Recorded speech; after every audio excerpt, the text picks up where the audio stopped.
Well, good afternoon, everybody. Welcome back. This is Stephanie Hall with the ESRD NCC, and this has been quite a very wonderful, informative day we've had so far. We've had some great presentations by professionals. We've heard a lot from different patients' experience, and we have another great presentation for you in store for our last session of the day. Next slide. So once again, we do have a full agenda for today. We have Kelly Lennar, we have Ken Teasley, Delonta Hicks, which many of you just heard from. We have Anthony Peters and Gail Graham. And but to start us off today, I'm going to go ahead and introduce Kelly Lennar. She currently serves as the Kidney Community Emergency Response Program Manager, or CASER, providing the ESRD community with technical assistance and support related to disaster preparedness, response, and recovery. And then we will hear from several of our patient subject matter experts about the resources that were developed by the NPFE Affinity Groups. But first, I'm going to turn it over to Kelly. Welcome, Kelly. Thank you so much, Stephanie, and thank you to the NCC for allowing the Kidney Community Emergency Response Program to come here today and share a little bit with you guys about the work that we do. And then also we're going to focus a lot today on sharing some of the amazing resources that our CASER National Patient and Family Engagement Learning and Action Network has created over the past probably decade or so. So again, my name's Kelly Lenoir, and I'm the program manager for the Kidney Community Emergency Response Program. Next slide. The next one again, please. Thank you. Just a quick look at our CASER team members. You have myself. We also have Yari Vishat, who is our planning and preparedness lead. We have Justin Creel, who is our emergency management lead. And then we have Emma Okamoto, who I'm sure many of you have met through the different LAN groups. And Emma is the patient and family engagement manager, and she is also the lead for managing our CASER LAN group. Next slide, please. So I know many of you that are joining us today are probably familiar with the CASER program, but there are also likely some folks joining us that aren't quite as familiar with what CASER's role is and what our responsibilities are for the kidney community during disasters. So the CASER program is under contract with the Centers for Medicare and Medicaid Services to serve as the national point of coordination for the dialysis community during emergencies or disasters. So we provide technical assistance to the ESRD networks, different kidney organizations, and other groups such as emergency management or public health to ensure that there's timely, efficient disaster preparedness, response, and recovery for the whole kidney community. So our team brings together all of the impacted providers, the impacted ESRD networks, as well as other response organizations that are in an impacted area. And we are really here to ensure national coordination and then also to prevent any duplication of efforts.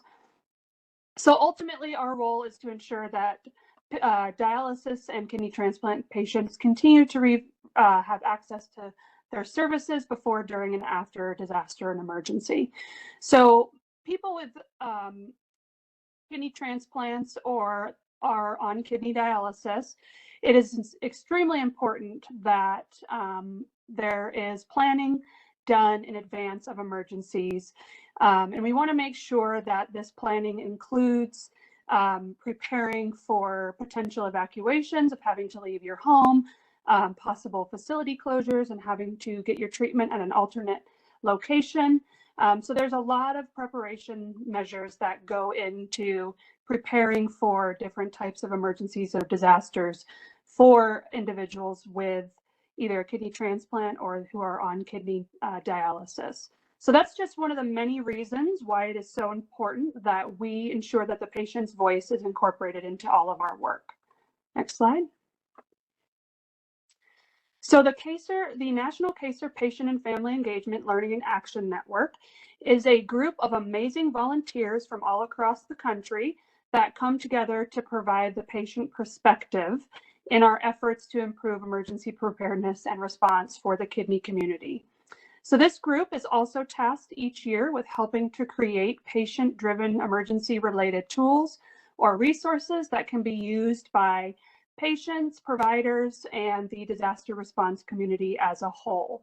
Our volunteers have done some amazing work creating resources that have been shared kind of across the whole kidney community, across the whole country, and they've also been shared widely with the emergency management community as well.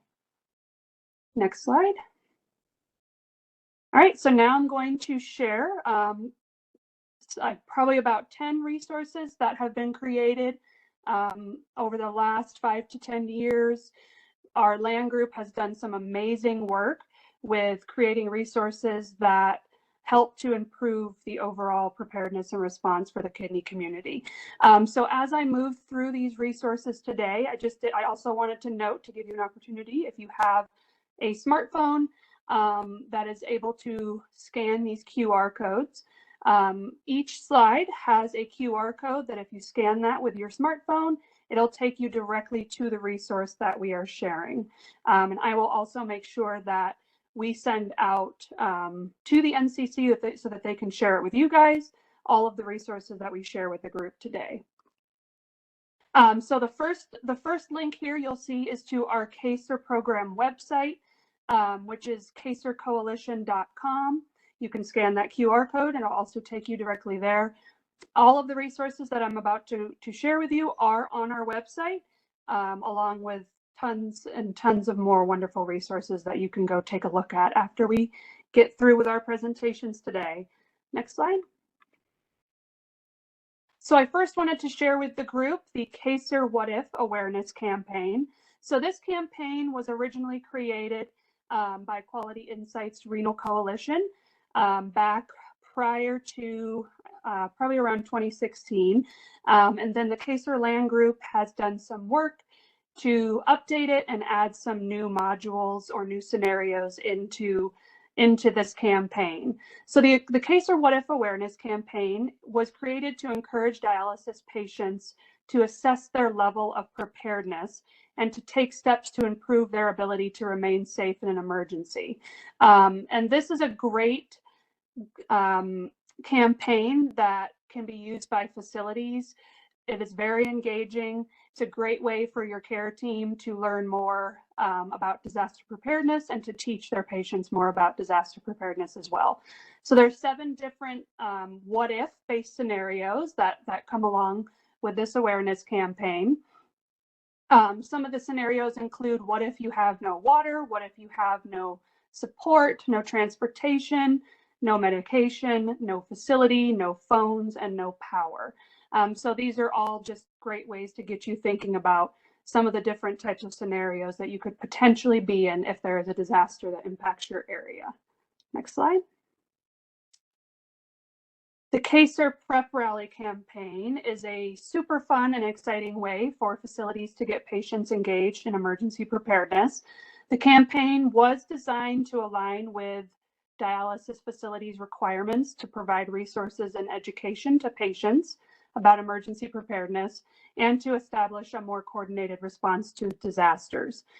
So again, as I move through these, I just think it's so important to remember that these are all resources that our CASER LAN group was instrumental in helping to create and helping to get out to the dialysis community as well. Next slide. The emergency disconnect procedure for in-center hemodialysis patients is a 1-page instruction sheet that shows in-center hemodialysis patients how to disconnect from their dialysis machine in 3 steps in the event that there is an emergency or disaster situation that happens while they are at their dialysis facility. Next slide.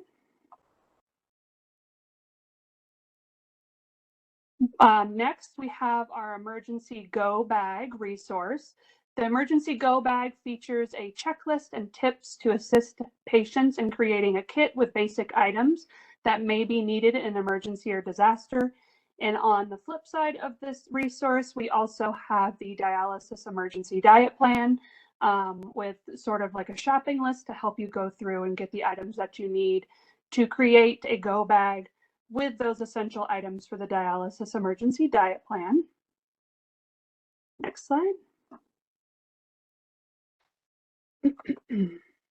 So the CASER Communications Plan resource is a wallet-sized resource that was designed to assist dialysis and transplant patients with having critical information on hand during an emergency or disaster.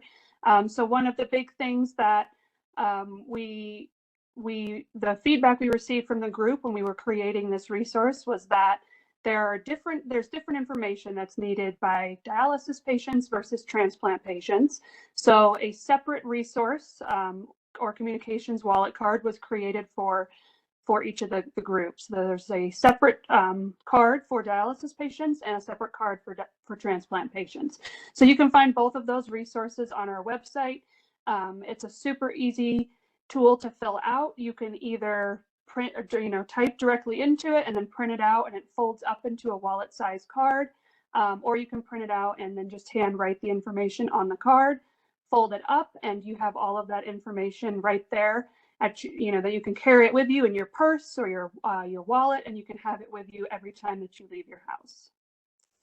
Next slide.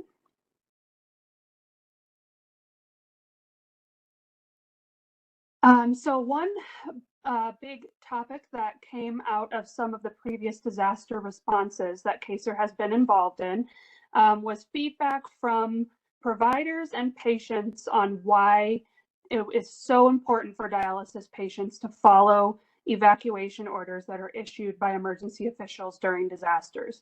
So this resource was actually created based on some of our after action reviews that were done for previous emergencies or disasters, that we wanted to make sure that dialysis patients understood why it is so important if your area is issued for a mandatory evacuation, that you do follow those evacuation orders. So this resource provides really important information on evacuating and also developing an emergency evacuation plan in the event that you do have to evacuate your area. Next slide. And this final resource that I want to share with the group today is the recently updated CMS booklet, Preparing for Emergencies, a guide for people on dialysis. This guide has a lot of wonderful information in it. It was created many, many years ago, but has been updated, kind of throughout the years with patient input. And there is an English version and a Spanish version that were both updated this year.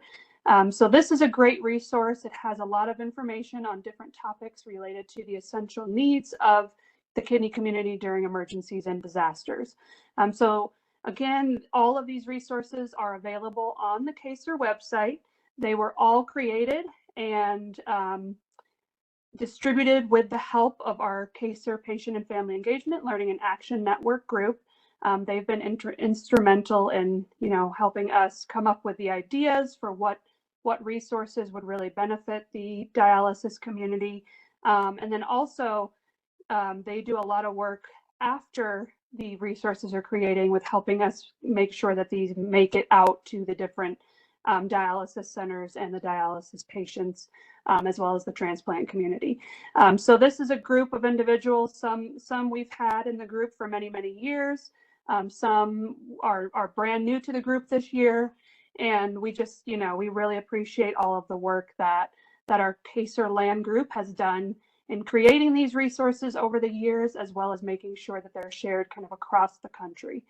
So if you go to the next slide, you'll see this is our contact information. So if you have any questions at all about any of the resources that we shared, if you'd like more information about the CASER LAN, or any just general questions about emergency or disaster preparedness, you can reach out to our team at any time, and we would be more than happy to help you with any questions or concerns that you may have. So thank you again to the NCC for having us here today to share these resources, and then I will turn it back over to you, Stephanie. Thank you, Keely. Thank you very much. And before we get into some questions, I just want to say that I'm not sure if you had a chance to look at the chat, but a lot of thankful for describing the purpose of the CASER and the KPFE-LAN. And Others just saying that, yes, this information is great. Thank you. I saw a lot of little hands floating up over on the side. So I agree. This was a great place to and format to share the great work that your team is doing, your patients. So thank you again. And again, here's a pleas for the wealth of valuable resources and guidelines provided. So again, yes, I agree. Did have one question that came in, and please, if anybody has any questions or any more comments, they keep coming in here. Thank you, great information. Please drop it into the chat here. There is one that came in that just says, I'm a patient that lives in Florida and in the hurricane area. What advice can you give me to be prepared? Like shelters, where to go? Sure, absolutely. I'm actually the perfect person to answer that question because I used to work for the Florida Department of Health, Office of Public Health Preparedness prior to my role here at CASER.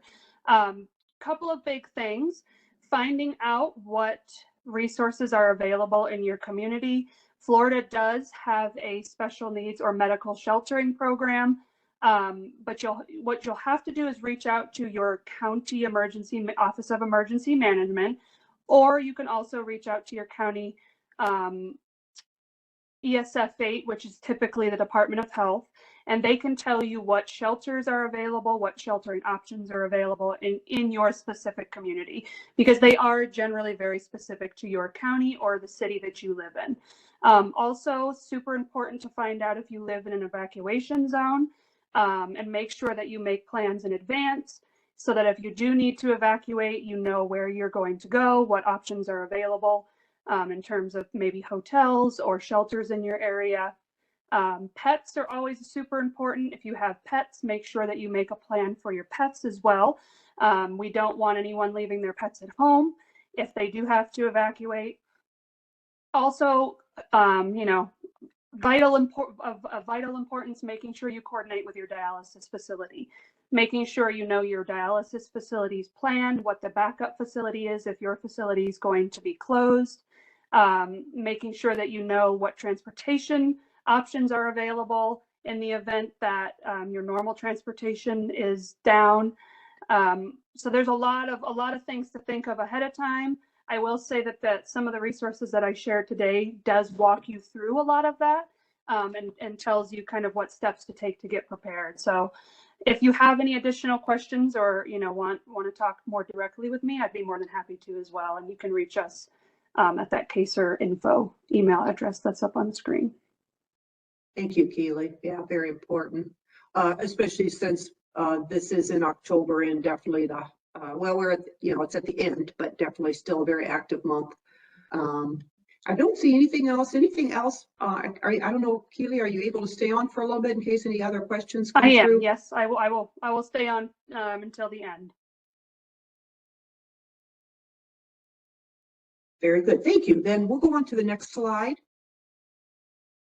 And before we get to our patients Q&A, I just want to take a minute to just kind of really review what the NPFE-LAN does, and more specifically, the affinity work groups. Next slide. So just a little bit about what the NPFE-LAN is, and again, what they do.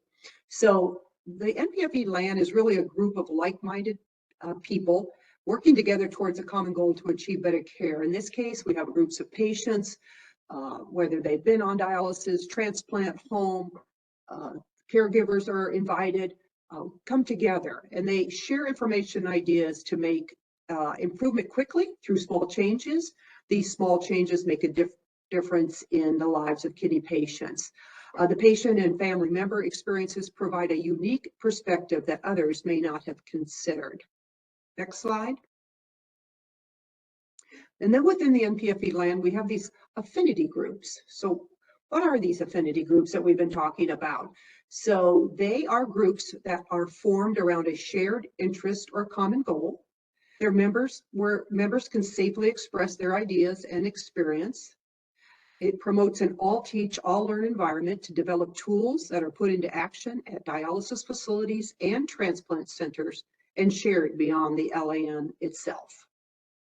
Next slide. And here's a look at our 6 different affinity groups and what the goals of each groups are. So we have depression group, and that goal is to increase the number of patients identified with depression and receive treatment. We have hospitalization affinity group. They help to decrease the hospital admissions, readmissions, and outpatient emergency room visits. There's also the kidney transplant group. That group would like, the goal is to increase patient access to kidney transplant waitlist and patients receiving a kidney transplant. The home dialysis and nursing home care group. Goal is to increase the number of patients on home dialysis and also decreasing catheter infections and peritonitis infection rates in patients receiving their dialysis within skilled nursing facilities. We have vaccination affinity group. That group's goal is to increase the number of influenza and pneumococcal vaccines in the ESRD population. And then new, just this year, within the last couple months, we have a group called the Patient Safety Group. That affinity group's goal is to improve patient safety for the ESRD patients. Next slide. So now we get into some of our patient subject matter experts. And our first one up is Ken Teasley. Ken joined the NCC in 2017, 6 months after his transplant.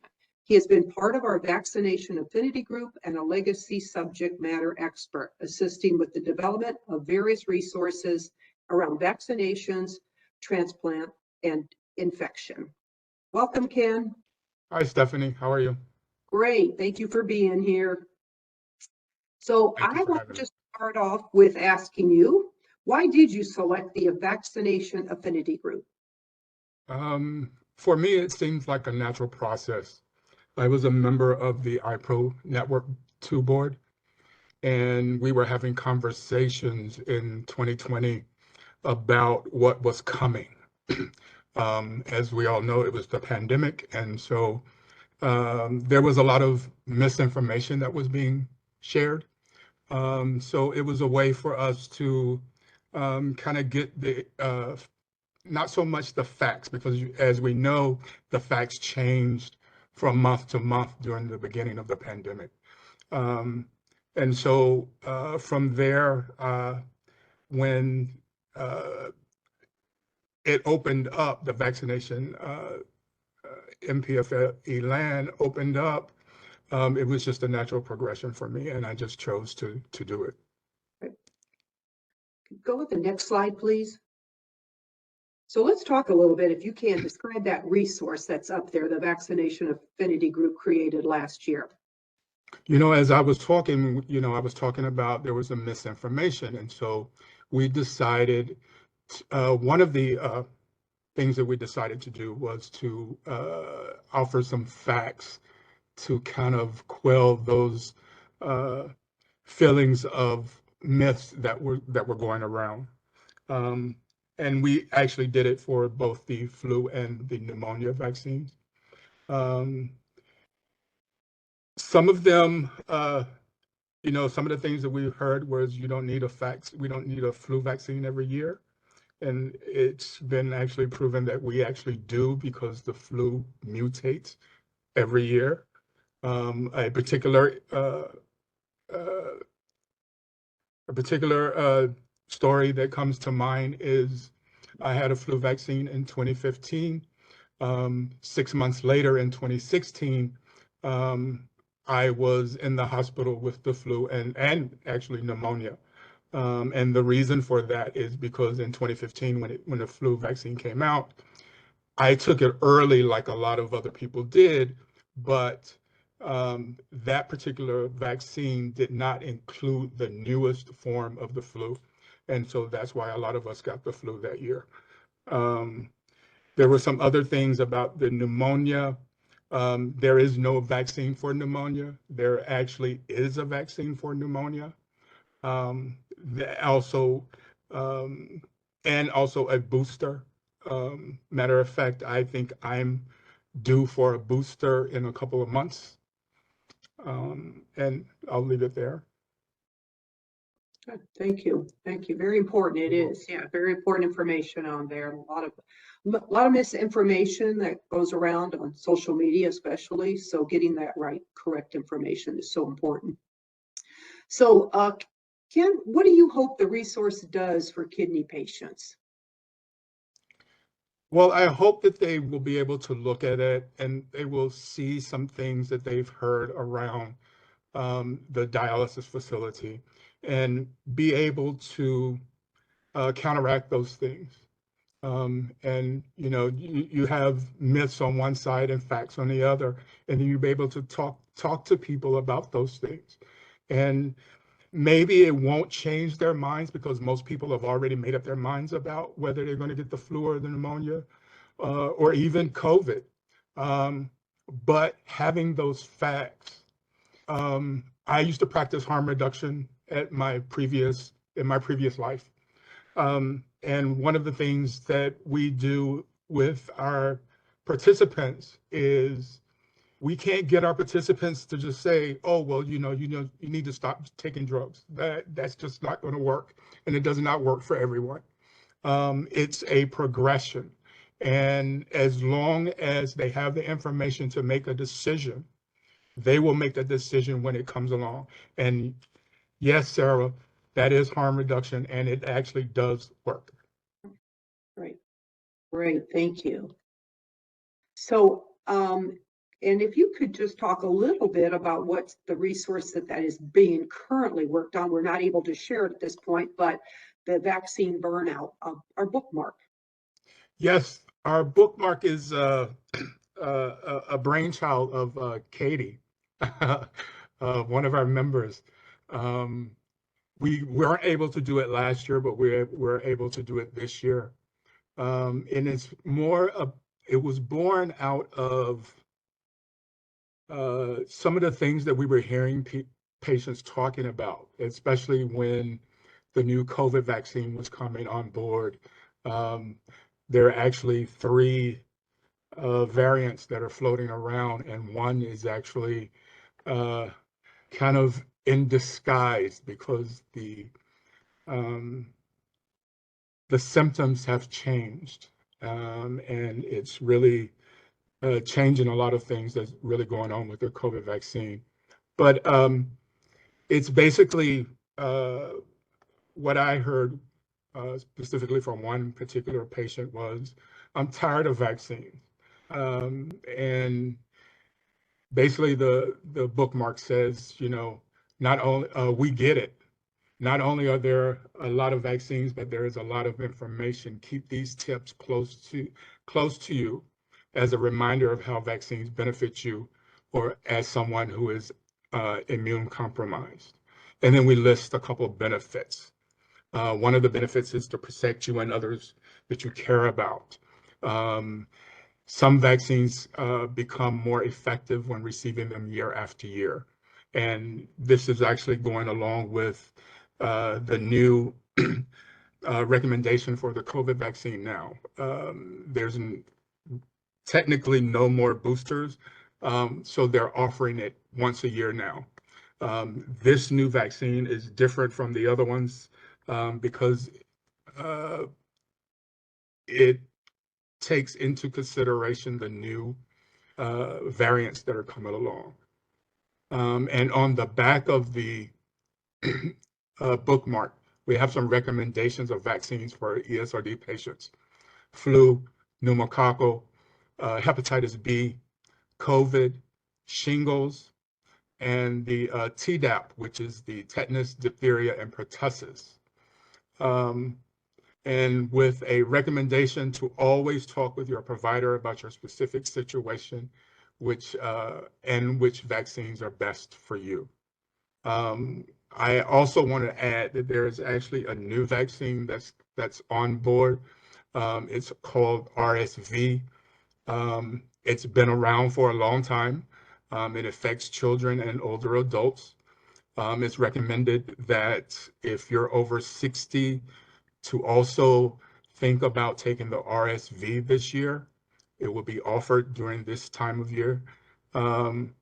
However, there's also a recommendation that you actually take it separate from your flu and pneumonia and your COVID, because it's actually new. We don't know what's going on.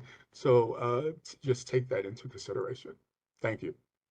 Thank you, Ken. And please stay on the line in case that we have some questions that come in.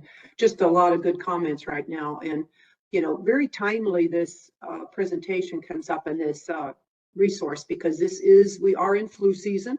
Yes, ma'am.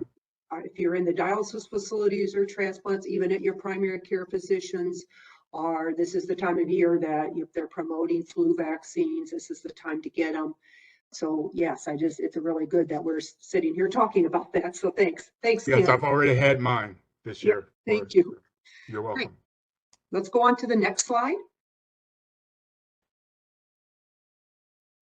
So if any of you were on just to the previous presentation, Delonta Hicks was on there.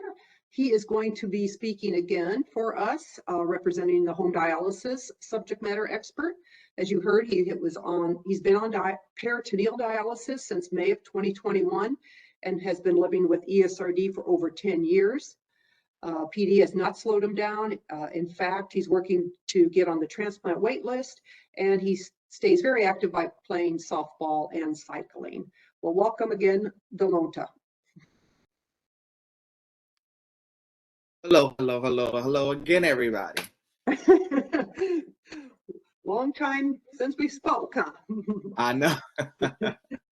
So, Delonta, can you share with us why you decided to select the home dialysis affinity group?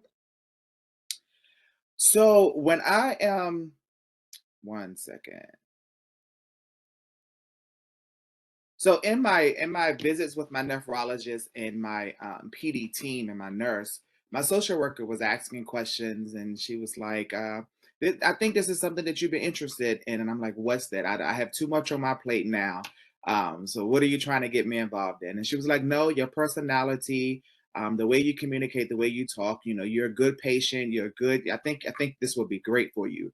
And so after doing research, and I said, sure, don't mind helping out, don't mind sharing my story, don't mind, being a part of something great, because again, what I'm going through could help somebody else down the road. And so that's what I look at, all the groups or whatever I'm involved in. And so this group really has been great from day one, from the communication to registering all the way up into this seminar now. And so this group has really helped me to look beyond the now and continue to work toward the future. So this group is great. And the team is wonderful. Again, the resources that have been provided, the monthly meetings and all of that. And so again, working with my PD team and my nurse, it's just amazing to have that support. And so this group is a very good support system. Thank you. Well, we appreciate all your hard work from all of you that participate in these affinity groups. Clearly, we couldn't do it without the help of you. So, Delonta, can you talk a little bit about the resources that is being created this year, around the home testimonials? Say it again. You broke up. I'm sorry. Can you discuss a little bit about the new resource you're working on regarding the home testimonials? Sure. So the new resources that we're working on, the home testimonials, again, is just like what we're doing now, to hearing everybody's story, to hearing the good, the bad, the in between, and as my grandmother would say, the good, bad, and the ugly, right? And so it's a hearing that, to see the growth from day one to where you are now. Just to hear that and to see that, it's just amazing, all of the patients. And so we continue to push toward that, continue to push for greatness. And so just to hear the positive, again, the positive that comes from the providers, the positive that comes from the resources, the positive comes from the peer mentoring, the positive that comes from, again, your support system. And so hearing all of those testimonials and the home testimonials is just great. And we continue to add and continue to build upon what we are hearing again, even now. Exactly. And, I just want to reiterate, I know Emma mentioned yesterday that the resources that the NPFE-LAN are working on are not just always, they come in different shapes and forms. This is a really good example that we listened to the feedback from the patients and heard that they wanted a audio or Correct. not really a video, but an audio version, which I think is great. We have a lot of, paper resources, but not everybody learns from the same way. So getting something out there they can listen to, hearing directly from their peers, I think will be very impactful. So great. Yes. So what do you hope the resource will do for kidney patients? My wife is just walking in now, so I'm smiling because she's like, "Hey, you're back on." I was like, "Yes, I am." So she's online listening too as well. That's um, fine.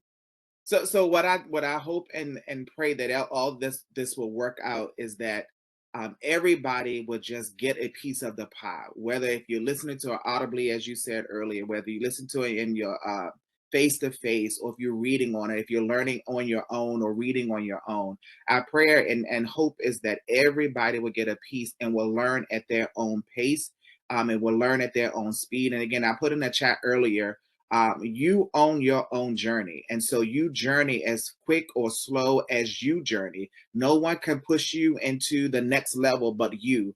And so we hope that the resources that come out, again, versus as a pamphlet or if it's online, if it's face to face, that you work at your own pace. Great, thank you. Can you go to the next slide, please? I know Delonta was not involved in last year's resource, but I did want to put it up there and share for everybody what the NPFE-LAN created last year. One of them was home hemodialysis, may be the best option for you.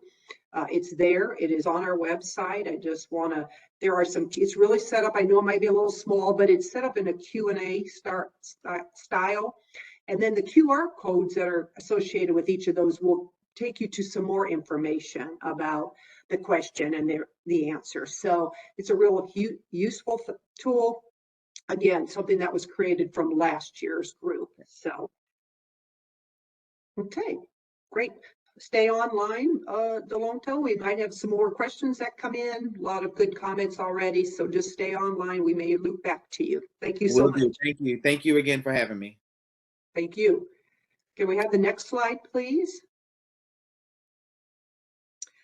And next up is Anthony Peters. He is our depression subject matter expert. Anthony has been on dialysis for 16 years. Despite having 5 siblings, he is the only one with kidney disease. He has a 28-year-old daughter. Anthony is a member of our depression and health equity work groups. Welcome, Anthony. Thank you. How are you? Great. Yep, great. Glad to have you. Thank you so much for being on today. I'm going to ask you, why did you select the Depression Affinity Group, and what do you enjoy about it?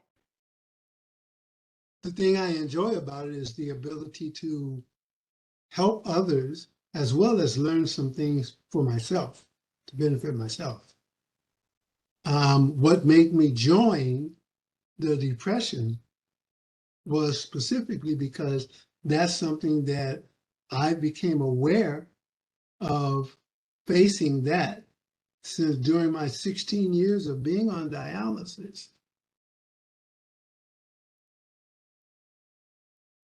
Great.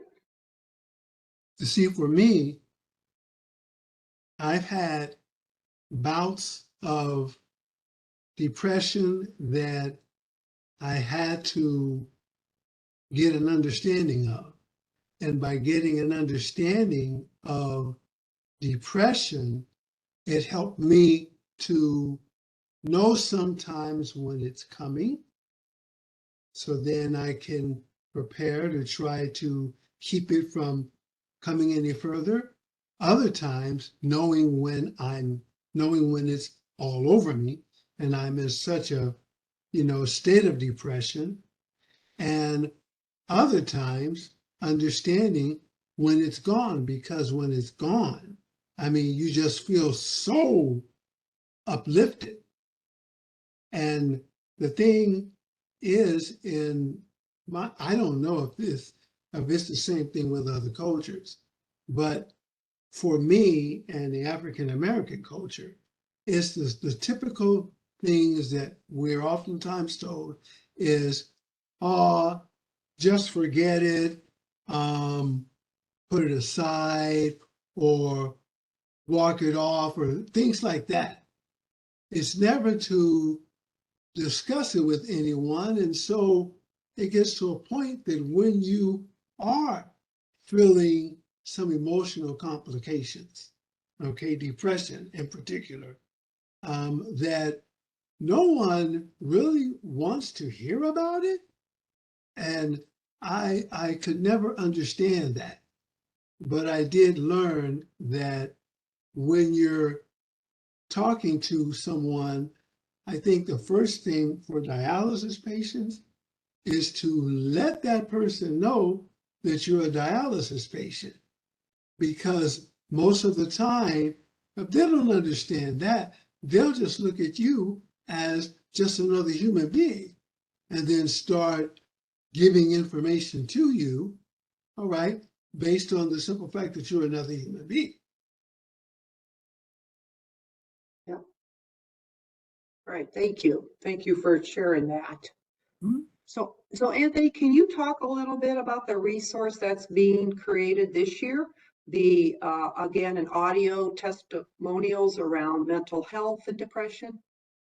Oh, yes. In my dialysis center, my doctor, my medical director, he made me, well, gave me a title of patient liaison. And what I've been doing is trying to let other patients know in regards to depression, okay? And we try to, I think I'll even do that, try to record, some of their testimonies because they really do help. That's the first thing that made me aware of my depression and the symptoms of it, okay? Because it's not just depression per se, but anxiety. That put me in the hospital in 2021. And when I went into the hospital, I got worse and worse and worse. And it was my nephrologist when she reminded me about, anxiety bouts that I had. After she reminded me of that, all of these symptoms that I have been complaining about, that they did tests on me, all of those symptoms went away instantly. And after that, I did the one thing that a lot of people refuse to do, and that's talk to a psychologist. And I became more aware of myself. So anyone, myself included, should share that with others so that we can learn some things, maybe wake up to the reality instead of constantly trying to reject what we're feeling until we feel better. And by doing that, it's not a guarantee that you're not going to face that again, nor is it a guarantee that you're over with it. Right.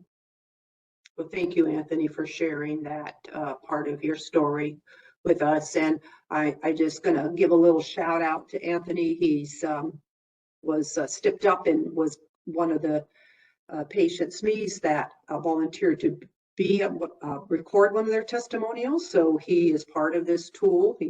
He's very much all in. So he was again going to be part of that new tool. So what do you hope the resource does for kidney patients, Anthony? Well, I hope that it can enlighten them to seek help, not just from, your friend, your relative, or your neighbor. I mean, that's okay, because you should talk to someone. But it's better that you actually talk with a professional, okay? A psychologist. My psychologist, he's now, one of my best friends. I'm going to see him tomorrow.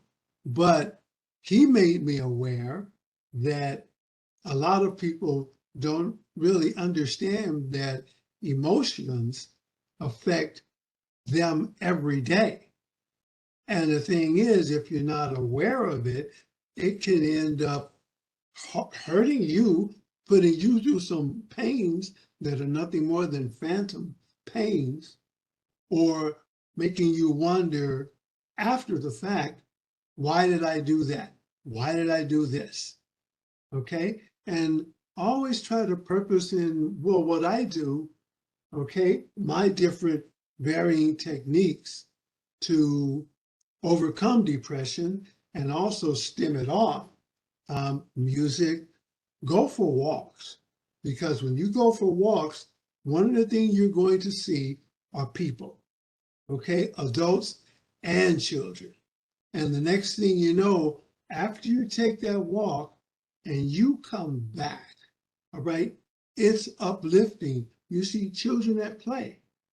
You see adults talking and laughing, okay? That always happens when you're out there walking, all right? And so you have to do things to sort of clear your mind, perhaps calm you down, all right? It works with anger, mad, if you're mad, okay? But always try to purpose in your heart each day to simply be happy. It's not a difficult thing to do if that's what you want to do. Because for me, I wake up being happy because throughout that day, I may come in contact with someone else. And if I'm happy, that seems to brush off a little bit on them, because you can always see a blue sky on a rainy day. Thank you. Thank you for sharing that. And you bring up a good point. Depression or mental health issues is not just about ESRD patients. It affects everybody.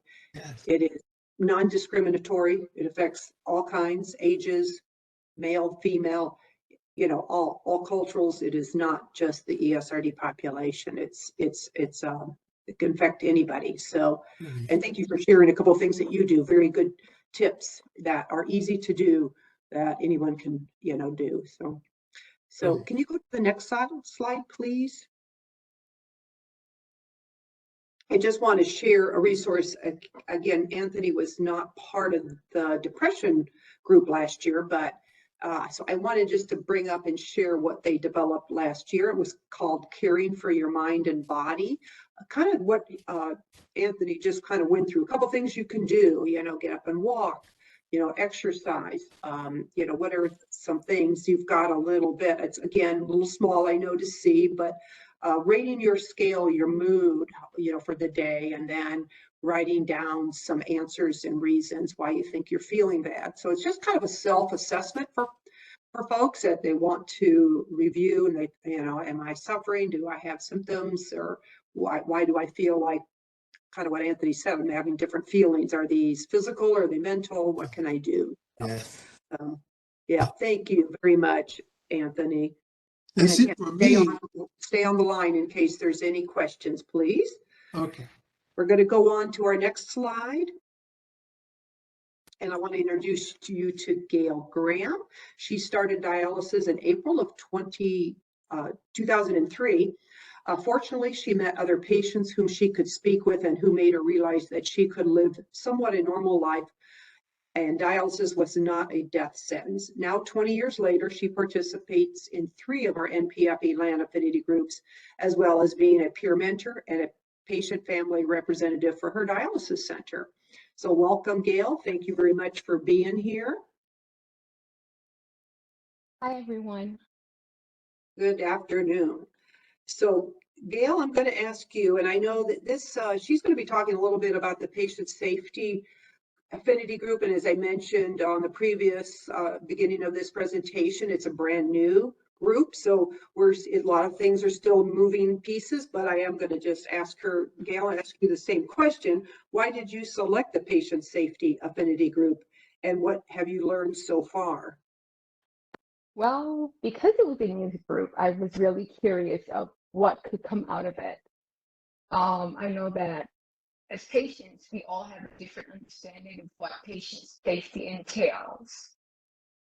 So I was just curious to see where we could go, if we could all come to a general consensus of what it really is, because we take from each other and then form the whole picture.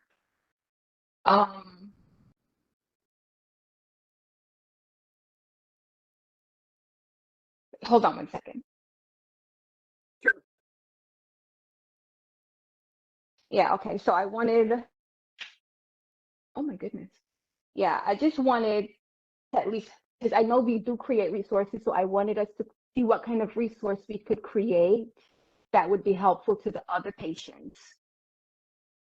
So that was part of my thing, but really it was out of the curiosity because I was already a part of the vaccination group and I understood the work that we do.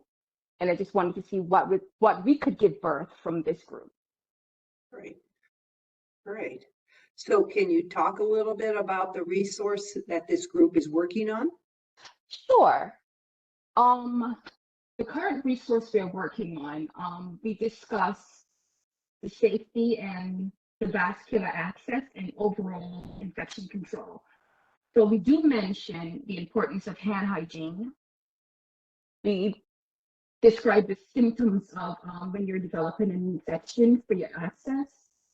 And we also mention, like, in the event that you are at your center and you notice the staff member is not using proper infection control techniques, that is something that you should mention for your own protection. But moving more into the resource, what we did, we divided the accesses into 3 different groups, which were the fistula, the graft, that we put into one, the dialysis catheter or the perm cath, and then we spoke about the peritoneal catheter. So what we discussed for the fistula and the graft was that it's important not to wear tight fitting shirts because restricting it will cause your access to shut down. Not to carry heavy items, and definitely do not take a blood pressure on that arm, because that will definitely be a problem. For your dialysis catheter, the importance of keeping that site clean, dry, and it must be covered between treatments. And always be mindful to wear your mask when you're being connected to the machine. And at the same time, ask your doctor if you're able to take showers or baths. The one for the peritoneal is somewhat similar because you can't swim or take baths unless you're instructed or advised to by your doctors. And similarly to the dialysis catheter, keep it clean and keep it dry. And you have to check for infection daily. Great. Now, why we thought it was important because as a dialysis patient, understand that your access is your lifeline. It affects the quality of treatment that you receive. It has an impact on how well it's working. It has an impact on your labs. And losing it is the scariest thing in the world. And I speak about this from experience because my first access failed 10 years ago. And it was the scariest thing for me because when they put that catheter in again, to me, it was like beginning the whole cycle of dialysis all over. And I became so emotional that I broke and I just started crying. But to me, it was like I had a flashback really at the first time of dialysis. But I was just happy and I just kept on them like, when are we going to map? When are you going to get my new access going? Because for me, this time around having that was not easy. It was very painful for me the second time around. The first catheter was fine, but the second one. So I'd like to stress to people, protect your accesses at all costs. Gail, your voice, you're breaking up a little bit. I don't know if you can get closer to the microphone or your computer. Okay, hang on one second. Yeah, just a little.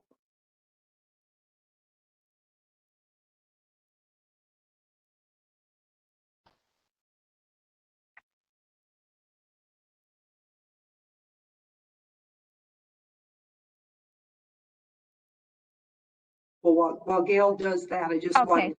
Can you hear me better now? Yes, that's much clearer, Gail. Thank you. Okay, great. Okay, so where did you lose me? I think you were talking about your experience with a catheter, right? Or Yes. So when I lost my access, when they put that new catheter in, for me, it was the hardest thing because all of that wave of emotion, because I had gotten so used to my fistula. And it just took me back. It spun me right back to the beginning when I first started dialysis. And I would have never thought like losing my access could have that impact on me because I know this journey. I've been on this journey. But I stayed on them and I made sure like I kept like, when are we going to do this? When are we going to do that? I kept my appointments for my access, mapping my appointments for when I'm going to do the surgery, the creations and everything. Because honestly, for me, having my fistula was much easier. I mean, everybody chooses a different option. For me, that works. So I do my best to protect it. And I'm also so scared, but with the catheters in general, we understand there's also that higher risk of infection. So that's why we mentioned keeping it clean, keeping it dry, because honestly, there have been instances in my center where patients actually got their catheter site soaked and ended up with very bad infection. So we want to avoid that. all right. Thank you. Thank you, Gail. Thank you for sharing that. And so where, how the patient safety group is. Again, it's new. We don't have any resources, obviously, from the previous year to share, but definitely moving forward, this is going to be, this particular great group will be on different aspects of patient safety. Yes. So thank you so much. I don't see any particular questions, but just a lot of nice comments in the chat from others thank you for sharing it and, sharing your stories, sharing the resources, looking like they're good resources that are important to everybody, being mindful of some of the symptoms of anxiety and depression. So yes, I agree. Thank you for all of that, for all of you.